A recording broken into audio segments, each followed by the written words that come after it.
Dear Esther, I have lost track of how long I have been here and how many visits I have made overall.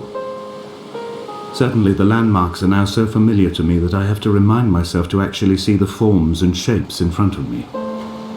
I could stumble blind across these rocks, the edges of these precipices, without fear of missing my step and plummeting down to sea. Besides, I have always considered that if one is to fall, it is critical to keep one's eyes firmly open.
At night, you can see the lights sometimes from a passing tanker or trawler. From up on the cliffs, they are mundane. But down here, they fugue into ambiguity. For instance, I cannot readily tell if they belong above or below the waves. The distinction now seems banal. Why not everything and all at once? There's nothing better to do here than indulge in contradictions whilst waiting for the fabric of life to unravel.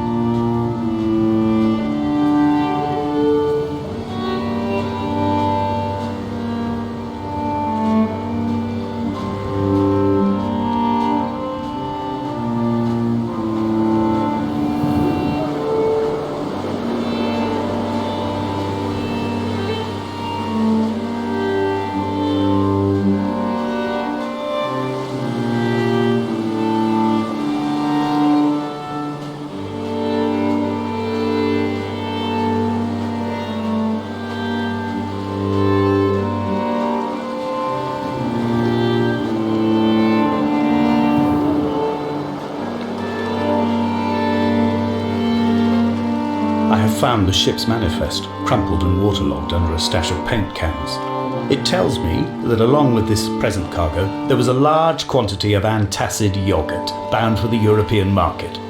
It must have washed out to sea. God knows there are no longer gulls or goats here to eat it.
Donnelly reported the legend of the hermit, a holy man who sought solitude in its most pure form. Allegedly, he rode here from the mainland in a boat without a bottom, so all the creatures of the sea could rise at night to converse with him. How disappointed he must have been with their chatter.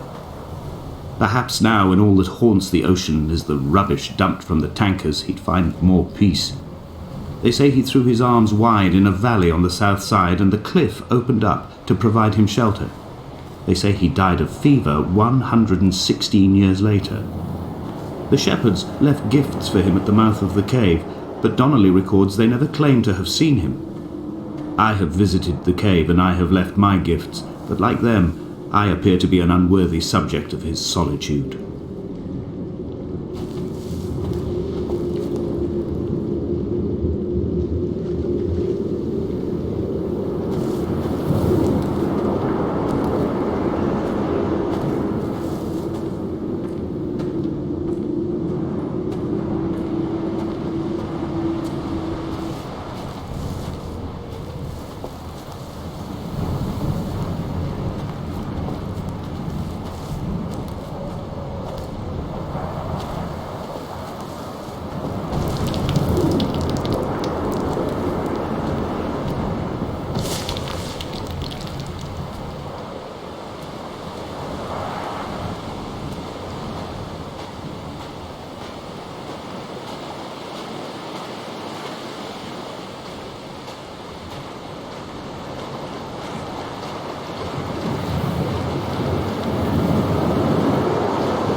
Reading Donnelly by the weak afternoon sunlight. He landed on the south side of the island, followed the path to the bay and climbed the mount. He did not find the caves, and he did not chart the north side. I think this is why his understanding of the island is flawed, incomplete. He stood on the mount and only wondered momentarily how to descend, but then he didn't have my reasons.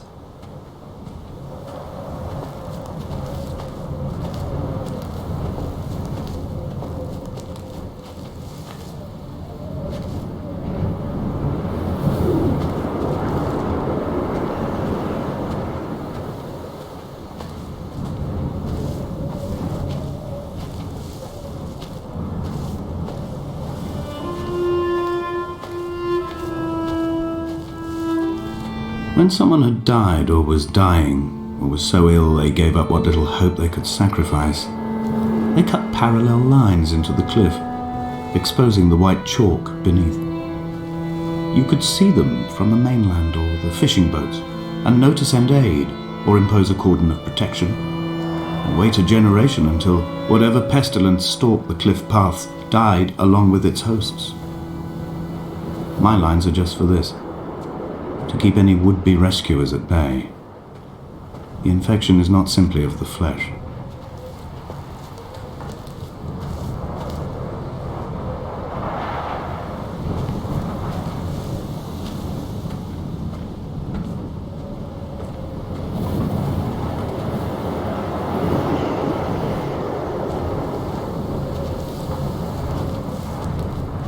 They were God-fearing people, those shepherds.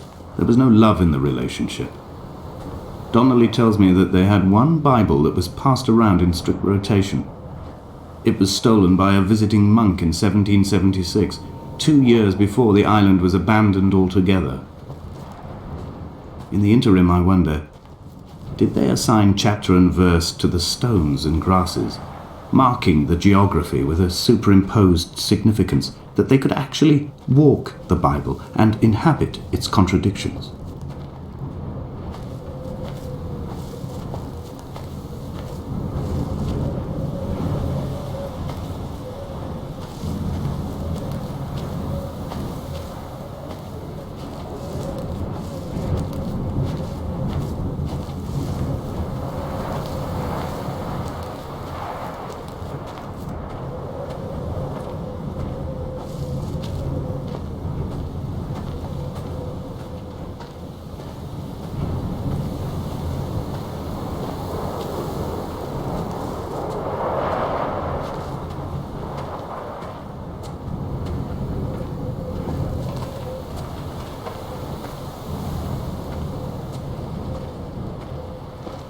Dear Esther, I met Paul. I made my own little pilgrimage. My Damascus, a small semi-detached on the outskirts of Wolverhampton. We drank coffee in his kitchen and tried to connect to one another. Although he knew I hadn't come in search of an apology, reason or retribution, he still spiraled in panic, thrown high and lucid by his own dented bonnet. Responsibility had made him old. Like us, he'd already passed beyond any conceivable boundary of life.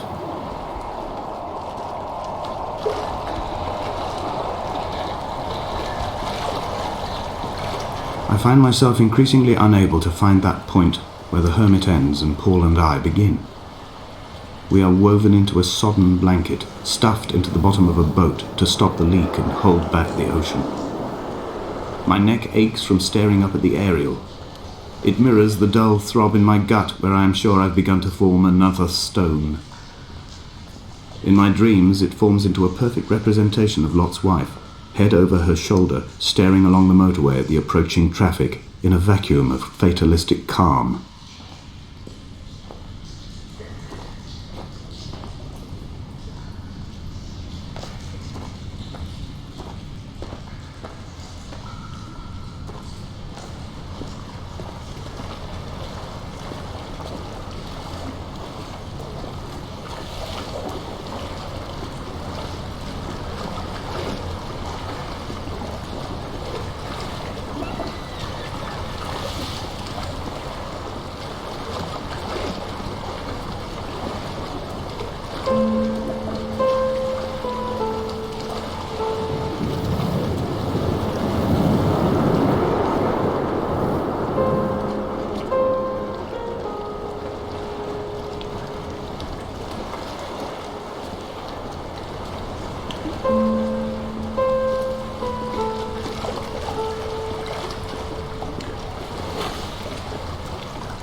The vegetation here has fossilized from the roots up. To think they once grazed animals here, the remnants of occupation being evidence to that. It is all sick to death. The water is too polluted for the fish, the sky is too thin for the birds, and the soil is cut with the bones of hermits and shepherds. I've heard it said that human ashes make great fertilizer, that we could sow a forest from all that is left of your hips and rib cage, with enough left over to thicken the air and repopulate the bay.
Dear Esther, I have now driven the stretch of the M5 between Exeter and Bristol over 21 times. But although I have all the reports and all the witnesses, and have cross-referenced them within a millimetre using my Ordnance Survey maps, I simply cannot find the location. You'd think there would be marks to serve as some evidence. It's somewhere between the turn-off for Sanford and the welcome brake services. But although I can always see it in my rear-view mirror, I have as yet been unable to pull ashore.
I've begun to wonder if Donnelly's voyage here was as prosaic as it was presented. How disappointed not to have found the bones of the holy man. No wonder he hated the inhabitants so. To him they must have seemed like barnacles mindlessly clinging to a mercy seat. Why cling so hard to the rock? Because it is the only thing that stops us from sliding into the ocean, into oblivion.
I had kidney stones and you visited me in the hospital.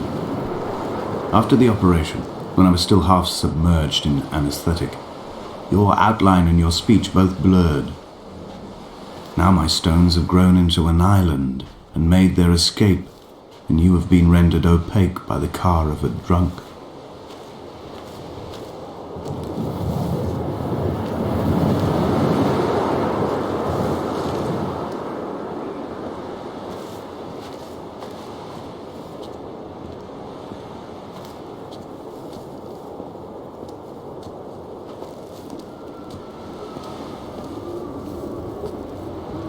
What charnel house lies at the foot of this abyss? How many dead shepherds could fill this hole?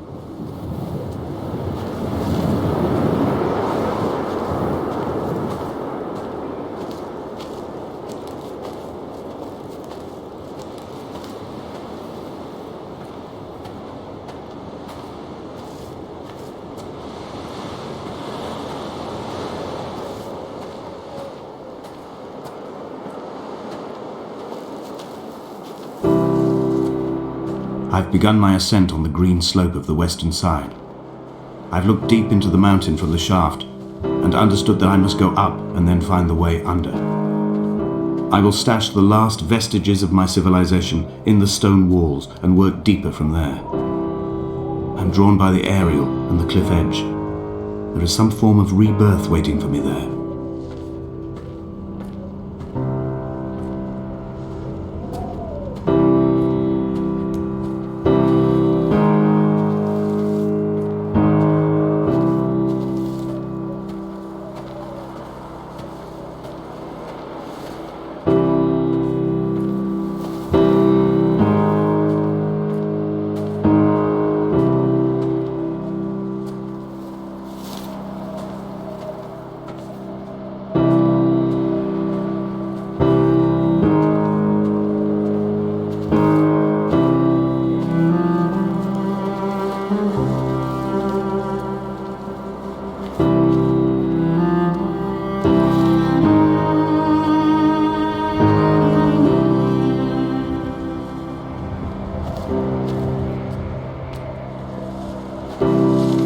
The bothy was constructed originally in the early 1700s.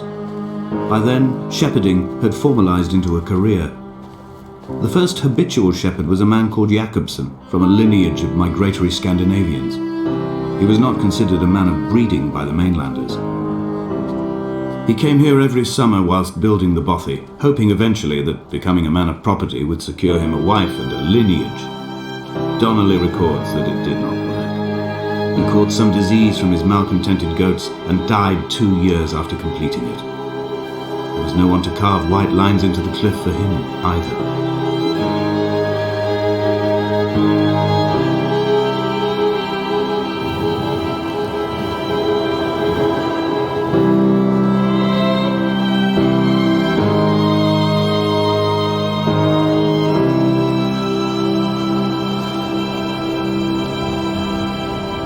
When the oil lamps ran out, I didn't pick up a torch, but used the moonlight to read by. When I've pulled the last shreds of sense from it, I will throw Donnelly's book from the cliffs, and perhaps myself with it. Maybe it will wash back up through the caves and erupt from the spring when the rain comes, making its return to the hermit's cave. Perhaps it will be back on the table when I wake. I think I may have thrown it into the sea several times before.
footnote, the editor comments that at this point Donnelly was going insane as syphilis tore through his system like a drunk driver.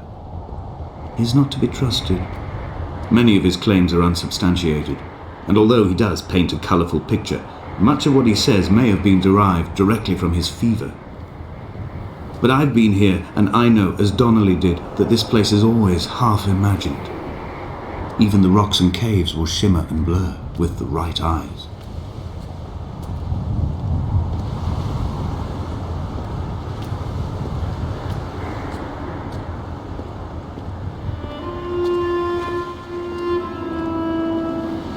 They found Jakobsen in early spring. The thaw had only just come. Even though he'd been dead nearly 7 months, his body had been frozen right down to the nerves and had not even begun to decompose. He'd struggled halfway down the cliff path, perhaps looking for some lost goat, or perhaps in a delirium, and expired, curled into a claw right under the winter moon. Even the animals shunned his corpse. The mainlanders thought to bring it home unlucky. Donnelly claims they dragged it to the caves to thaw out and rot, but he is proving an unreliable witness.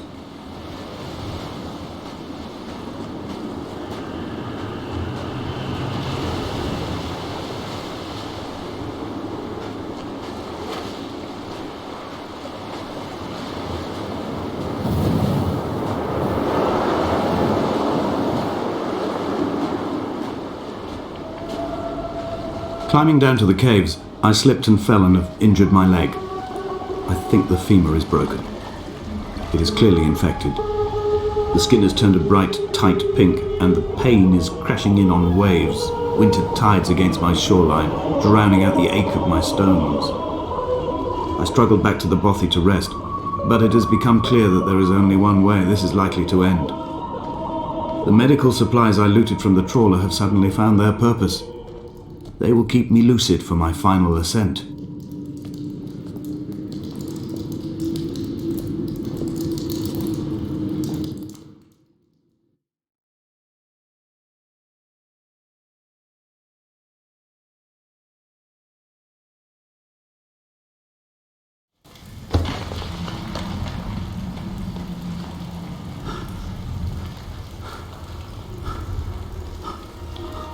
Donnelly's addiction is my one true constant. Even though I wake in false dawns and find the landscape changing, flowing inconstantly through my tears, I know his reaching is always upon me.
It was as if someone had taken the car and shaken it like a cocktail.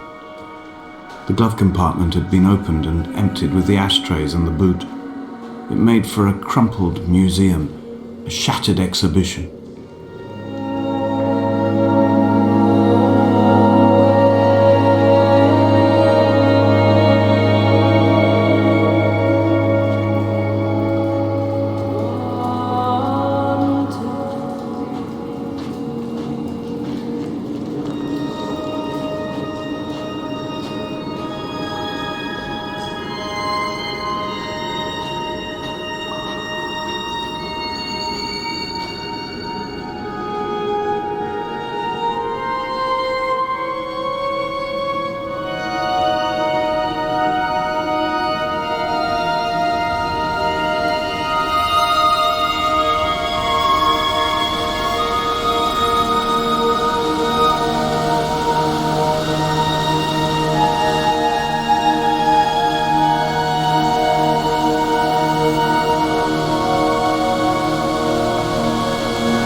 In my final dream, I sat at peace with Jakobsen and watched the moon over the Sandford Junction. Goats grazed on the hard shoulder, the world gone to weed and redemption. He showed me his fever scars, and I mine, between each shoulder the nascency of flight.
This is a drowned man's face, reflected in the moonlit waters. It can only be a dead shepherd who has come to drunk drive you home.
here and watched two jets carve parallel white lines into the sky.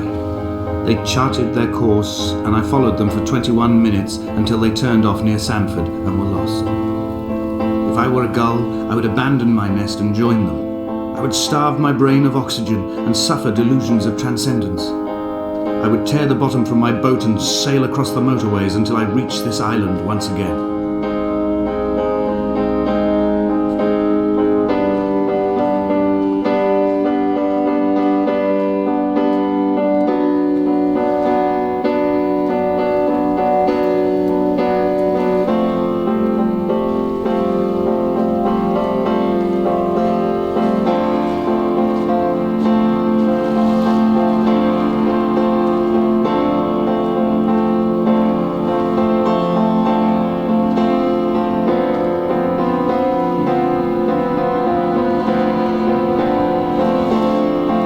Begin to assemble our own version of the North Shore. We will scrawl in dead languages and electrical diagrams and hide them away for future theologians to muse and mumble over. We will send a letter to Esther Donnelly and demand her answer.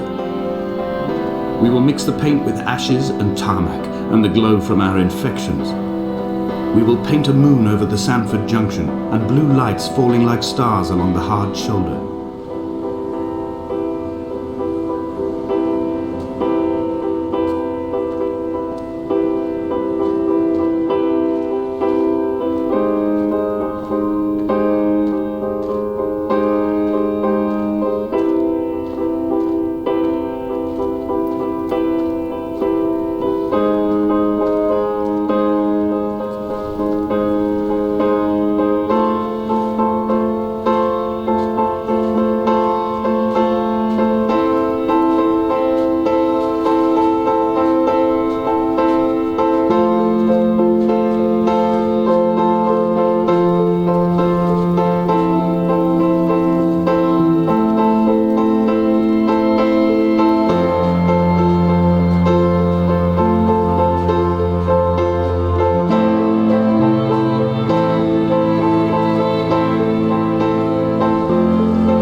There were chemical stains on the tarmac, the leak of air conditioning, brake fluid and petrol. He kept sniffing at his fingers as he sat by the roadside, waiting as if he couldn't quite understand or recognize their smell.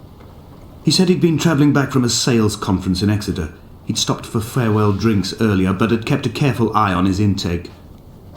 You could hear the sirens above the idling traffic.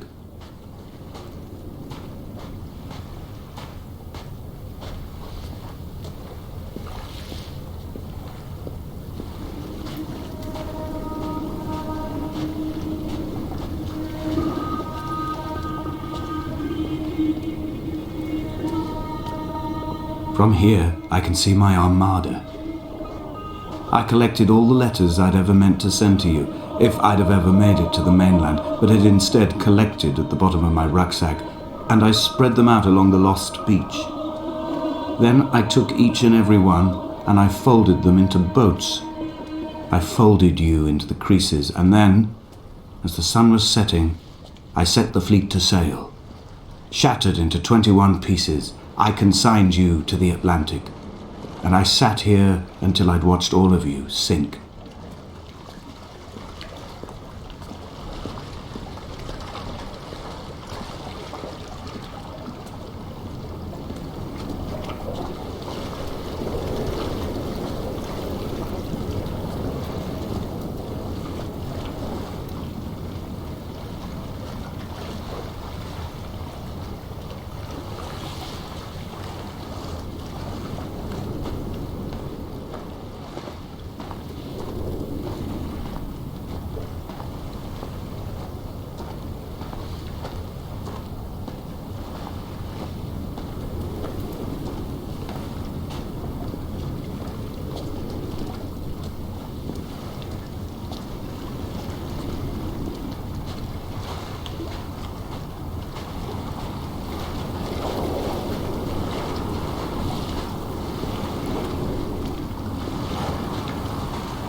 When Paul keeled over dead on the road to Damascus, they resuscitated him by hitting him in the chest with stones gathered by the roadside.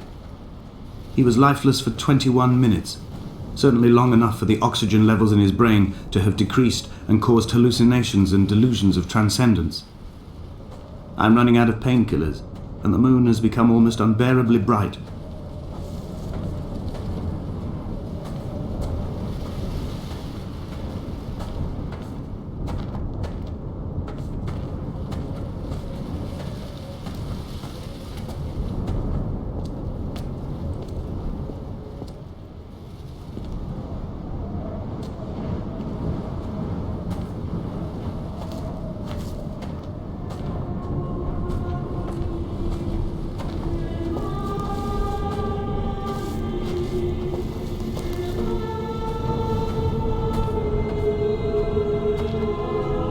I've begun my voyage in a paper boat without a bottom. I will fly to the moon in it. I've been folded along a crease in time, a weakness in the sheet of life. Now you've settled on the opposite side of the paper to me. I can see your traces in the ink that soaks through the fibre, the pulped vegetation. When we become waterlogged and the cage disintegrates, we will intermingle. When this paper aeroplane leaves the cliff edge and carves parallel vapor trails in the dark, we will come together.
If only Donnelly had experienced this, he would have realized he was his own shoreline, as am I.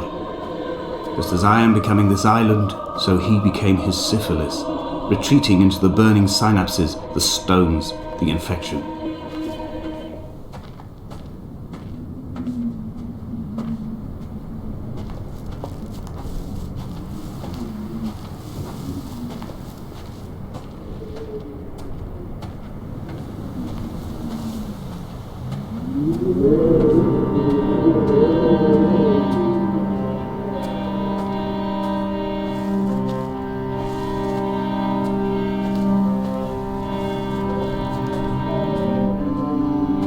Returning to my car afterwards, hands still shaking, and a head split open by the impact. Goodbye to tearful aunts and traumatized uncles. Goodbye to the phenomenal. Goodbye to the tangible. Goodbye Wolverhampton. Goodbye Sanford. Goodbye Cromer. Goodbye Damascus. This cliff path is slippery in the dew. It is hard to climb with such an infection. I must carve out the bad flesh and sling it from the aerial. I must become infused with the very air.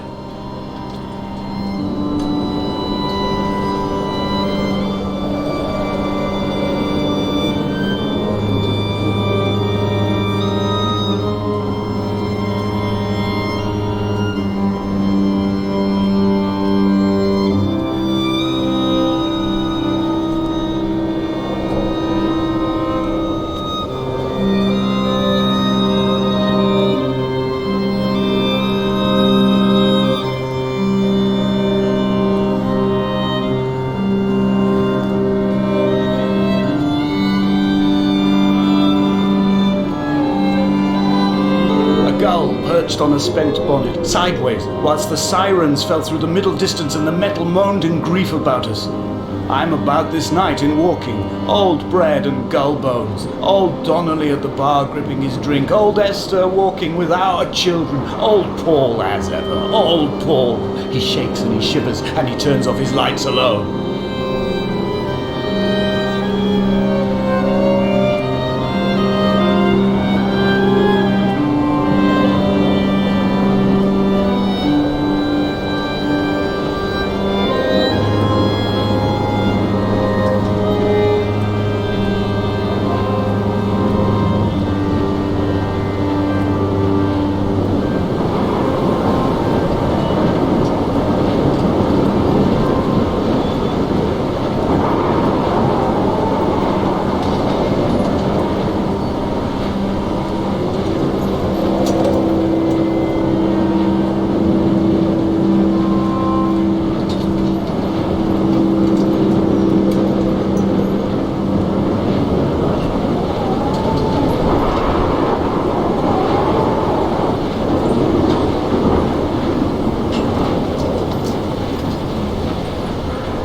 have run out of places to climb. I will abandon this body and take to the air.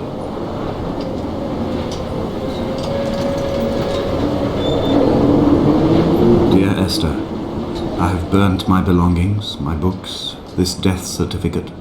Mine will be written all across this island. Who was Jakobsen? Who remembers him? Donnelly has written of him, but who was Donnelly? Who remembers him? I have painted, carved, hewn, scored into this space all that I could draw from him. There will be another to these shores to remember me. I will rise from the ocean like an island without bottom, come together like a stone, become an aerial, a beacon that they will not forget you. We've always been drawn here. One day the gulls will return and nest in our bones and our history. I will look to my left and see Esther Donnelly flying beside me. I will look to my right and see Paul Jakobsen flying beside me. They will leave white lines carved into the air to reach the mainland, where help will be sent.